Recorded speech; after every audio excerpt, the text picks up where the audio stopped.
Normalmente, a Compassiva tem como dinâmica a entrega das cestas para os seus alunos, dos diferentes projetos.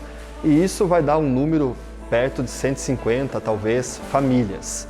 Nesse momento de pandemia, a gente expandiu muito a nossa capacidade de entrega graças às doações que estão chegando de diferentes lugares. Então a gente está ampliando esse número e essa rede de pessoas que a gente atende.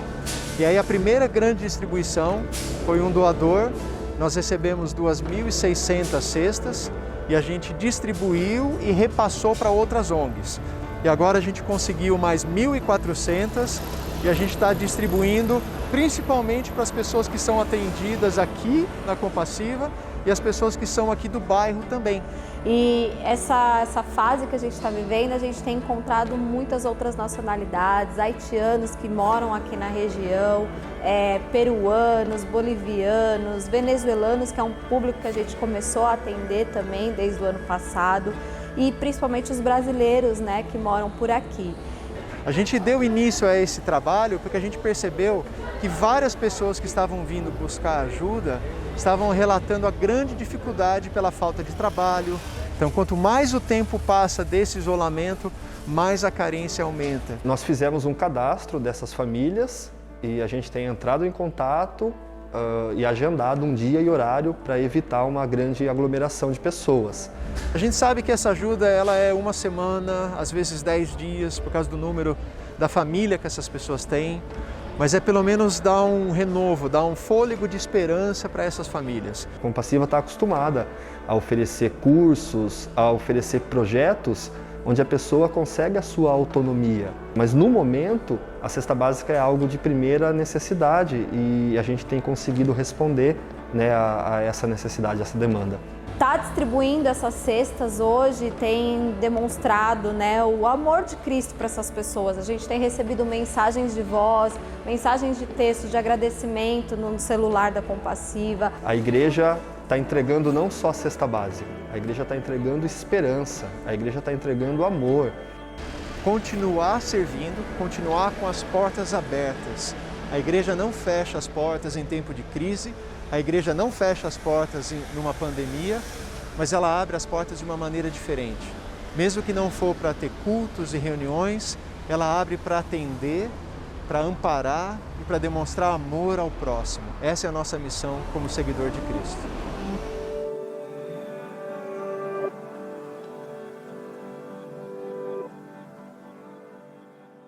Jeremias diz que a bondade do Senhor se revela a cada manhã.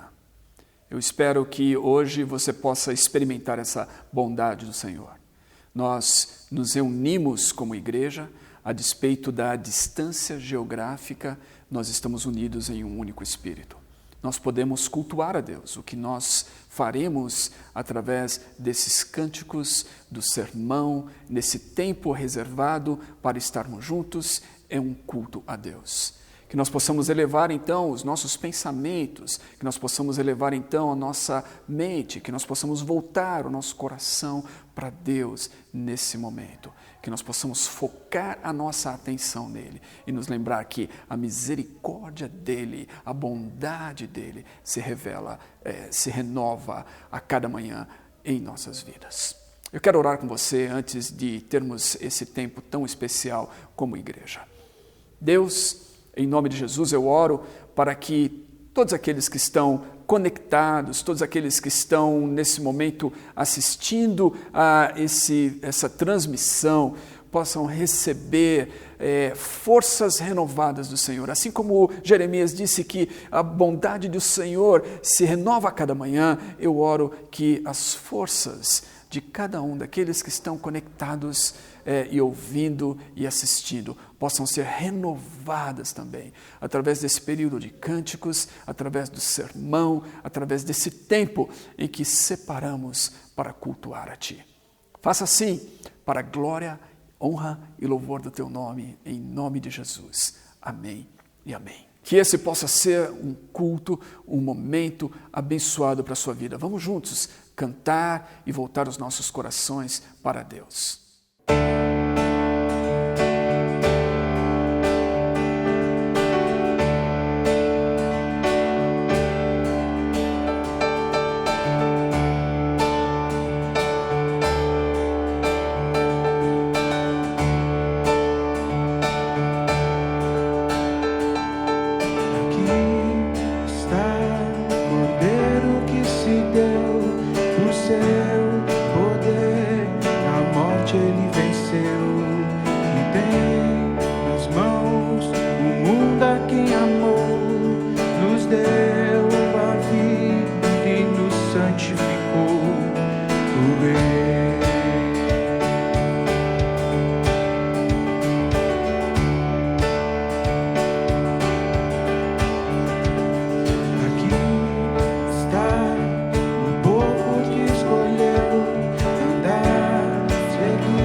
celebrar ao Rei que hoje vive está.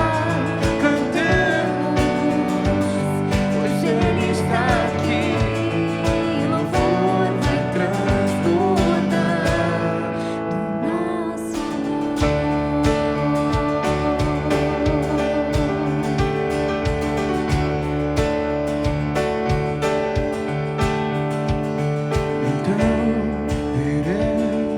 todas as nações, um dia rendendo os seus corações, cantando bem alto, e só Ele é o Senhor, o Rei eterno, nosso Redentor.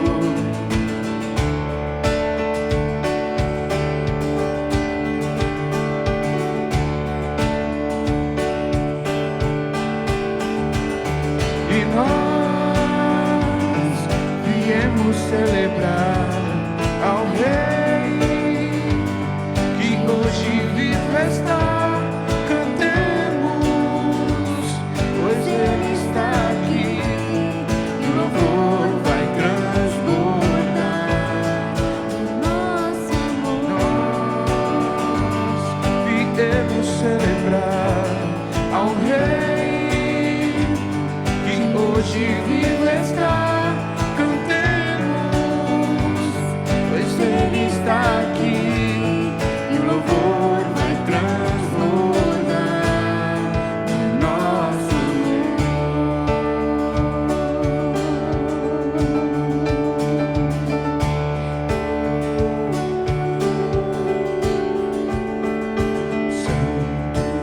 Santo, Santo, Santo.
Inclina-te, Senhor, e ouve a minha oração. Responde-me, pois estou aflito e necessitado. Protege-me, pois sou fiel a ti. Salva-me, pois sou teu servo e em ti confio. Tu és meu Deus. Tem misericórdia de mim, ó Senhor, pois clamo a ti sem parar. Alegra-me, Senhor, pois a ti me entrego. Ó Senhor, tu és tão bom, tão pronto a perdoar, tão cheio de amor por todos que te buscam. Ouve minha oração, Senhor, e atende a meu clamor. Em tempos de aflição, clamarei a ti, e tu me responderás. Nenhum dos deuses é semelhante a ti, Senhor. Nenhum deles pode fazer o que tu fazes. Todas as nações que criaste virão e se prostrarão diante de ti, Senhor, e glorificarão o teu nome. Pois tu és grande e realizas maravilhas. Só tu és Deus. Ensina-me os teus caminhos, Senhor, para que eu viva segundo a tua verdade. Concede-me pureza de coração, para que eu honre o teu nome. Ó Senhor, meu Deus, de todo o meu coração te louvarei. Glorificarei o teu nome para sempre. Pois grande é o teu amor por mim. Tu me livraste das profundezas da morte.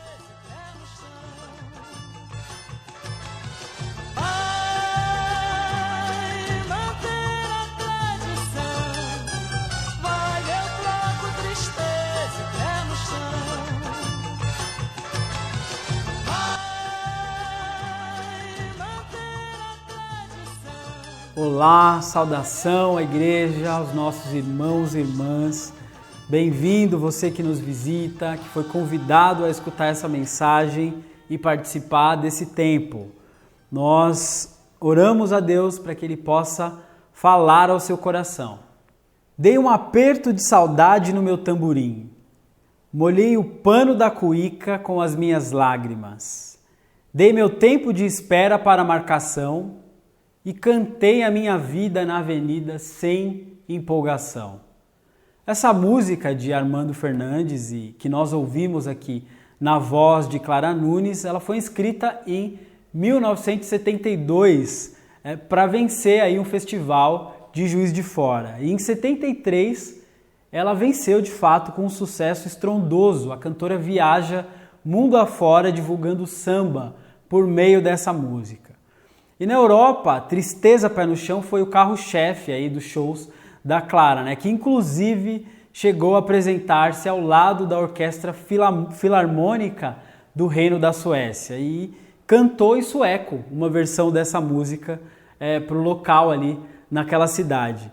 Era para ela ficar 3 dias nesse show e isso se estendeu, acabou indo parar de 15 dias nessa temporada, né? Tanto que chegou a ser reconhecida pessoalmente pelas pessoas ali na cidade.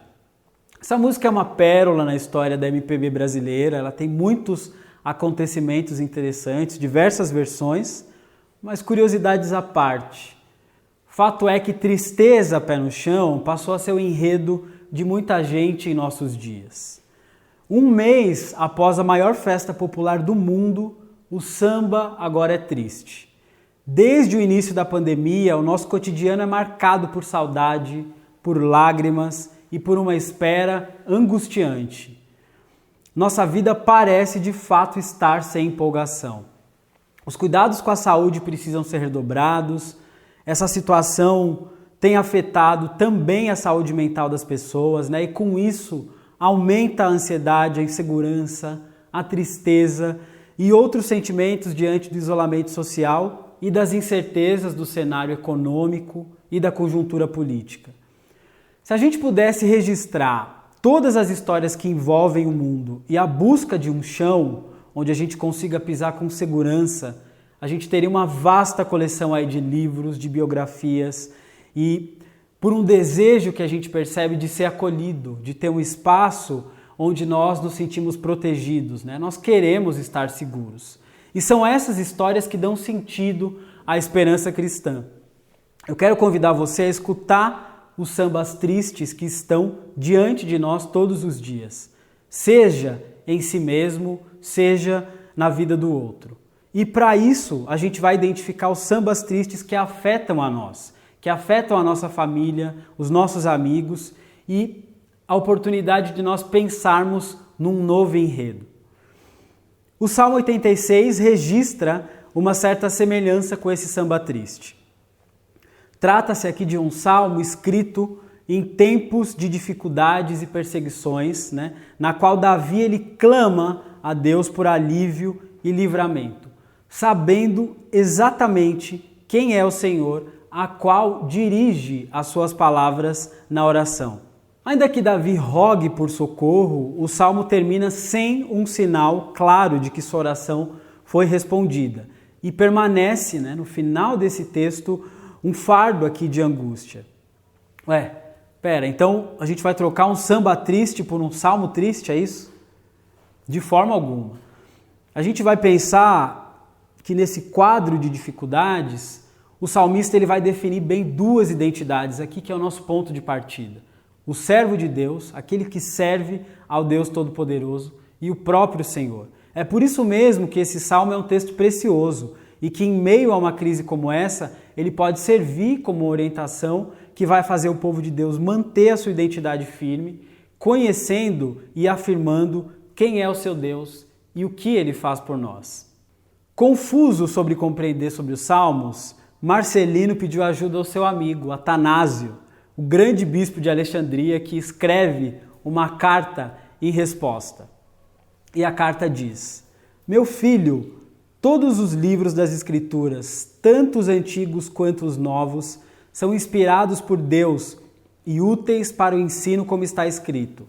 Porém, o livro dos Salmos revela um tesouro especial. É claro que todos os livros da Bíblia possuem sua própria mensagem. Como você pode ver, cada um desses livros é um jardim que oferece um tipo específico, particular de fruto. Em contraste, o livro dos Salmos é um jardim que, além de seu fruto particular, também produz todos os outros frutos. Com isso, Atanásio afirma na carta ao seu amigo que a Bíblia é o livro sagrado que compõe toda a forma e conteúdo dessa revelação de Deus. E qual é a forma e o conteúdo, né, que nós vamos chamar aqui de enredo? A criação, o êxodo, o exílio do povo e a redenção. Tudo isso envolvido como um louvor e convidando a nossa participação na história de Deus. Interessante pensarmos nesse tesouro especial que o Atanásio lembra aqui, né? E curiosamente, grandes homens e mulheres de Deus escreveram sobre os salmos na trajetória de séculos da igreja e de espiritualidade cristã, né? O próprio Atanásio, Ambrósio de Milão, Agostinho, Lutero, Calvino, Teresa d'Ávila, Tomás à Kempis, né? Dos místicos aos puritanos, Dietrich Bonhoeffer, no contexto contemporâneo, C.S. Lewis, Eugene Peterson e recentemente publicado o livro de N.T. Wright. Então, quer dizer que se o povo de Deus tem usado os salmos em todo o Antigo Testamento e no Novo, se a igreja tem usado os salmos ao longo dos séculos, é urgente que a gente inclua a meditação dos salmos no nosso dia a dia. E é nesse enredo, então, que nós vamos meditar. Hoje, numa porção específica, no Salmo 86, especialmente nos versículos de 1 a 13. E ouvimos a voz do Senhor. Quando nós lemos um trecho das Escrituras, nós ouvimos a voz do Senhor. E são tempos onde nós necessitamos ouvir a voz de Deus. Deus, fala ao nosso coração nesse tempo de meditação. Instrua-nos à luz da Tua vontade, para vivermos, Senhor, na Tua presença e a Tua verdade. Que o Espírito Santo nos encha de esperança e ânimo em tempos sombrios.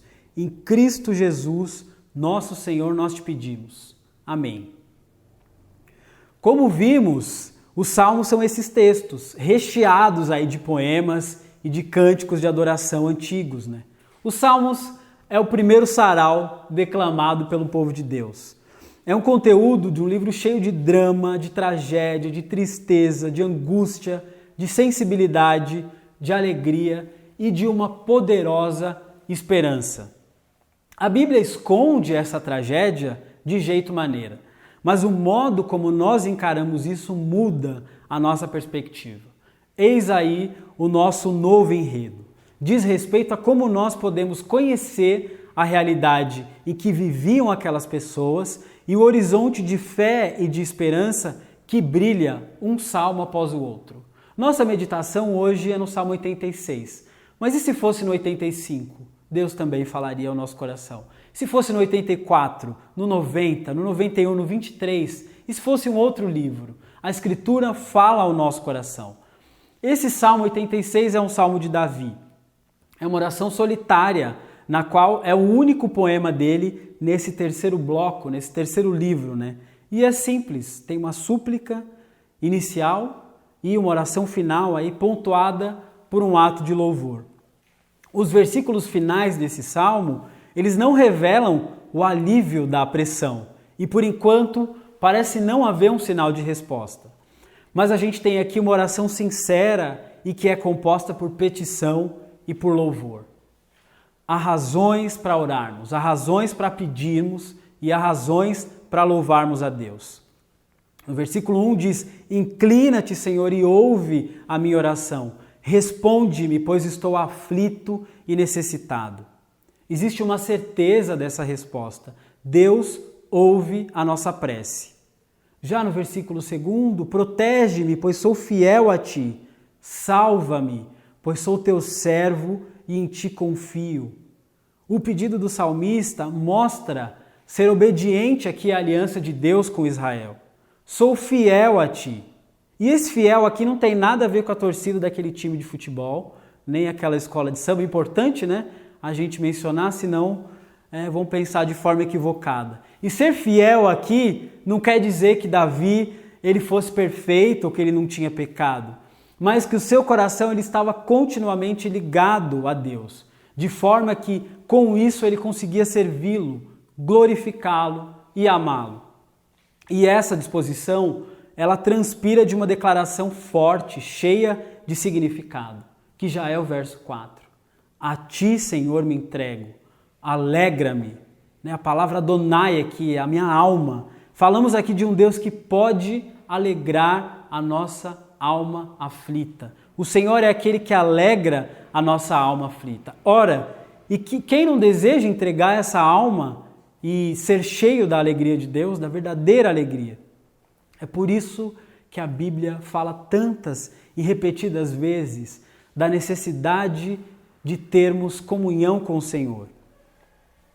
Já dos versículos 5 a 7, a gente percebe aqui um Deus bom, um Deus perdoador, um Deus que é farto em amar e que protege a vida.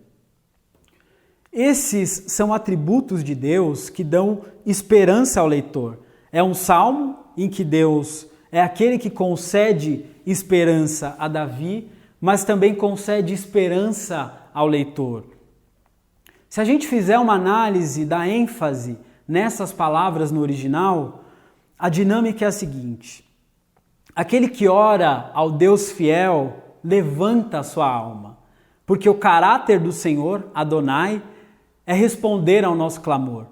Ou seja, apresenta com isso a segurança de que nós temos as nossas orações respondidas. E em consequência disso, exercemos então da gratidão. É o verso 5. Ó Senhor, Tu és tão bom, tão pronto a perdoar, tão cheio de amor por todos que Te buscam. Devemos notar ainda que a bondade de Deus é colocada na sua prontidão em perdoar. Por isso a palavra aqui, nesse versículo 5, pode ser entendida como misericórdia ou graça. E essa é a importância de uma atitude de louvor e de gratidão. Nós precisamos desenvolver a nossa gratidão. Deus nos dá tantas coisas: o dom da vida, do amor, do perdão, da alegria da salvação, da comunhão. Então, irmãos, é gratidão o universo? Não, não é solto assim. Não é ao além, ao acaso, ao destino ou ao nada. É gratidão ao Deus Criador do universo. Gratidão por sua graça que nos amou e por meio de Cristo nos dá condições pela fé de nos relacionarmos com Deus e com o nosso irmão e assim participar dessa comunhão. Nós somos gratos porque Deus gratuitamente nos revelou a sua graça por meio de seu Filho amado Jesus, nosso Senhor. O versículo 9 vai dizer: todas as nações que criaste virão e se prostrarão diante de ti, Senhor, e glorificarão o teu nome, pois tu és grande e realizas maravilhas. Só tu és Deus. Aqui nós percebemos uma esperança e um reconhecimento da grandeza e da soberania de Deus. E podemos entender aqui que soberania diz respeito a esse poder de Deus em ação na história humana. É exatamente esse conceito que Davi aborda nos Salmos. A soberania do Senhor, então, o torna singular em meio a tudo o que existe. Deus criou todos esses feitos, criou o mundo, criou a vida e, inclusive, intervém nessa realidade, né? O fato, então, das nações estarem nesse rumo de se dobrarem diante dele e que se deve, então, isso, louvor em função dos seus maravilhosos e incomparáveis feitos. E a palavra maravilhas aqui é entendida geralmente na tradução dos Salmos como um termo frequente para entender esses milagres de salvação que são operados por Deus. Com isso, Davi ele não age com nenhuma abstração ou ele arrisca lançar para o alto o seu clamor como se fosse algo utópico, lançar uma sorte de algo que é impossível, que talvez não exista, mas ele busca um benefício real. Ele entende que, de fato, esse clamor tem uma resposta tangível, que é a plena capacidade de Deus interferir na história e socorrer efetivamente o seu povo, como fez e como tem feito. Deus entra na nossa história. Deus é aquele que muda o nosso enredo. Deus alegra o nosso samba triste. Então, no versículo 11, é por isso que o salmista pede a Deus uma ajuda. Ensina-me os teus caminhos, ó Senhor, para que eu viva segundo a tua verdade.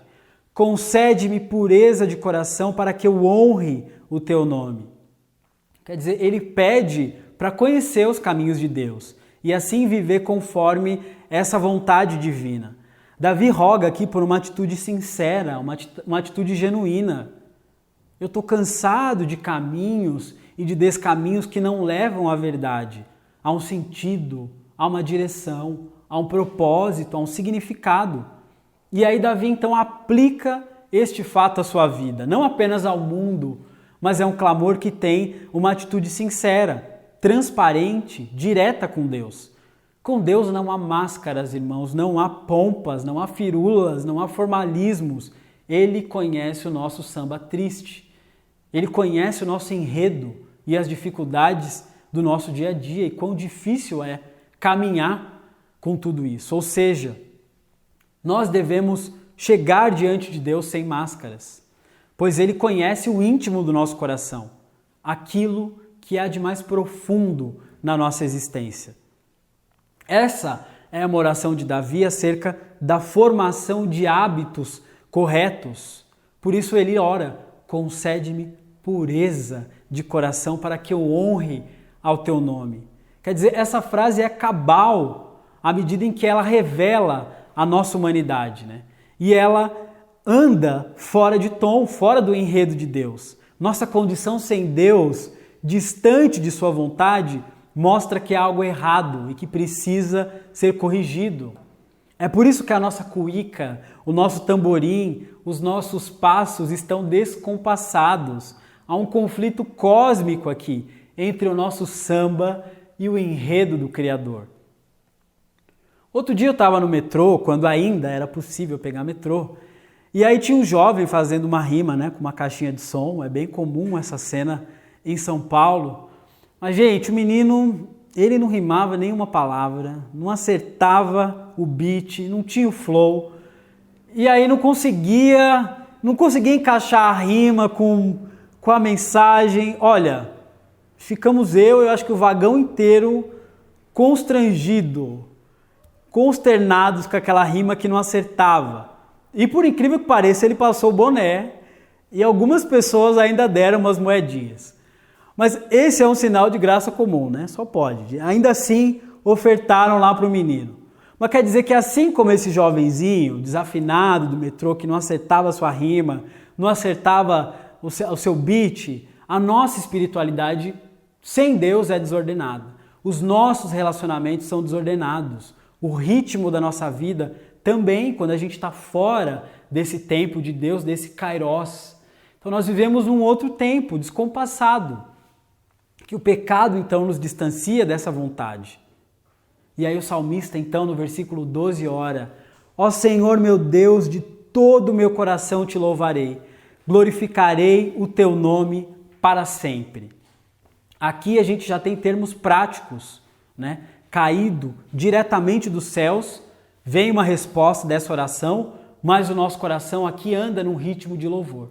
Aquele que deseja caminhar com Deus anda em louvor, em adoração, em obediência à tua palavra. Então toda a nossa vida é uma grande canção a Deus.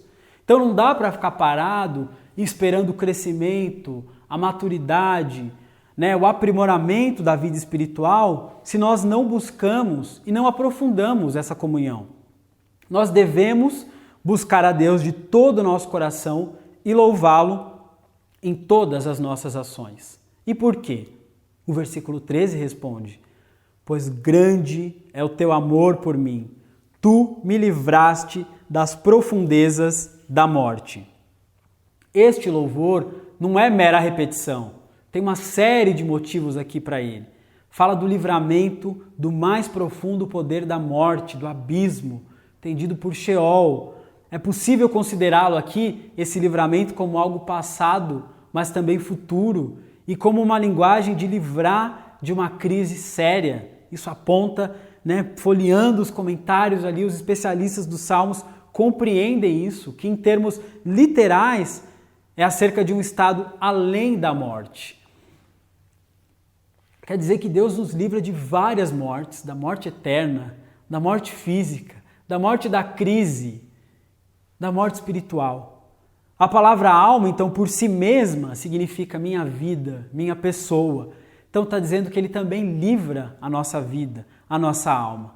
Deus livra o mundo, o povo e a minha vida da morte, da crise e da morte eterna.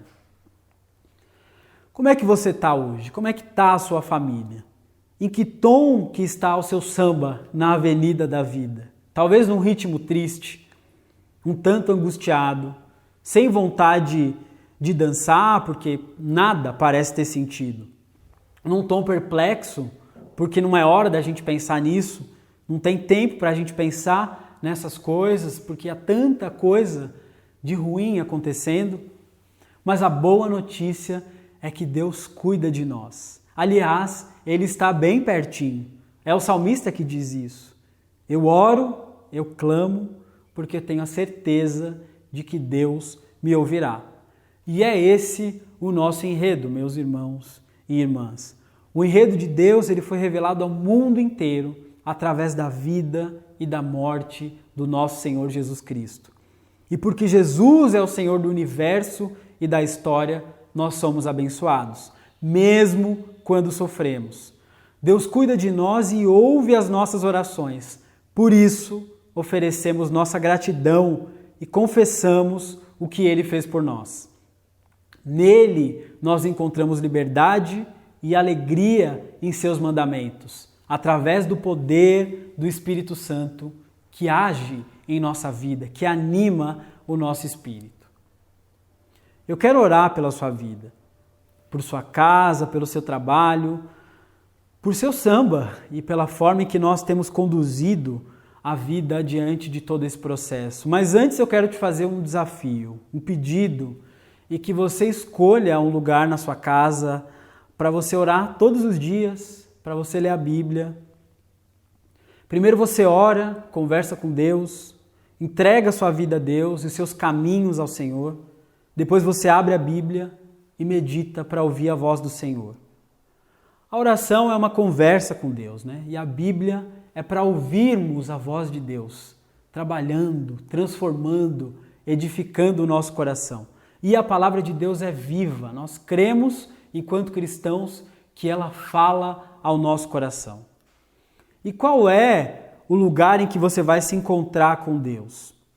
A igreja é esse ponto de encontro, para buscar esse novo enredo de Deus, para entender daquilo que nós mencionamos, da criação, da própria queda, do êxodo, do Deus libertador, da redenção, na qual a história já está sendo transformada e aponta para essa vinda gloriosa do reino de Deus.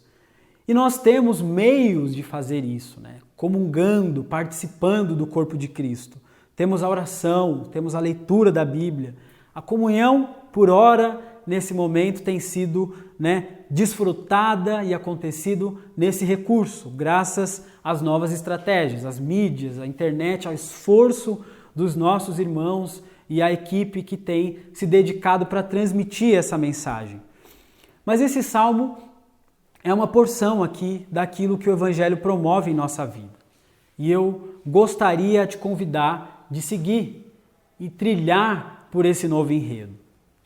Vamos orar ao Senhor. Deus, nós oramos a Ti e afirmamos que nosso Senhor Jesus Cristo é a esperança para o mundo. É aquele que veio para nos salvar e que voltará para restaurar todas as coisas. Alegra-nos na Tua presença e na confiança de que todo o reino de Deus já está em movimento, pois o Senhor reina, exaltado ao lado do Pai. O Senhor tudo pode e nós somos o Teu povo. Entra em nossa história, vem em nossa história. Entra, ó Deus, na história das pessoas aqui e de suas famílias que estão angustiadas, entristecidas, preocupadas com tudo aquilo que temos vivido. Vem sobre nós, Senhor, mantenha-nos firmes e fortes, unidos como Tua Santa Igreja, compartilhando, ó Deus, da Tua palavra, mas também do pão, cooperando uns com os outros nessa vida cotidiana. Atende-nos conforme Sua santa vontade, que é boa, perfeita e agradável. Dá-nos a Tua bênção, certos de que o Senhor ouve a nossa oração, porque a Tua mensagem é segura e certa, e em Ti, Santo Cristo Jesus, confiamos. Amém. Deus abençoe a sua vida.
Fazer parte de uma comunidade de fé nesse período de crise que o mundo vive tem sido essencial para mim. Muito tem sido falado sobre a importância que as relações humanas têm nesse período de dificuldades, de incertezas, de ansiedades. E para mim tem sido muito importante compartilhar momentos bons e ruins, mesmo à distância, com os meus irmãos de fé, com a minha família espiritual, também entendendo o que outras pessoas estão passando. Tem sido muito inspirador fazer parte do Projeto 242. Essa é uma comunidade que realmente se preocupa com seus membros, se preocupa cada vez mais com o acolhimento e o bem-estar de cada um que faz parte dessa família, mas também está olhando para fora, está olhando para o que está acontecendo na cidade, para as necessidades diversas e questões diversas que o nosso mundo contemporâneo apresenta. E a gente tem feito reuniões semanais de oração e de estudos bíblicos também, além desses cultos online que não substituem os encontros presenciais, mas que nesse momento tem sido uma excelente ferramenta da gente se manter sendo ensinados pela palavra, louvando e estando de alguma forma unidos ainda no mesmo espírito. Olá, eu sou a Bárbara e eu faço parte da liderança do 242 Kids. Eu não lembro. O Ministério Infantil do Projeto 242. As crianças são parte essencial da nossa comunidade. E nesse período de isolamento, nós temos feito o possível para continuar em comunhão e aprendizado. Mas se a pessoa não tiver com máscara? Todos os domingos às 16 horas, nós nos encontramos pelo Zoom para ter um período de brincadeira, contação de história, cantar juntos, orar e aprender. Quem lembra o que era parábola? É tipo uma história que Deus contava E você é o nosso convidado. Te espero no domingo. Tchau! Tchau, lindo!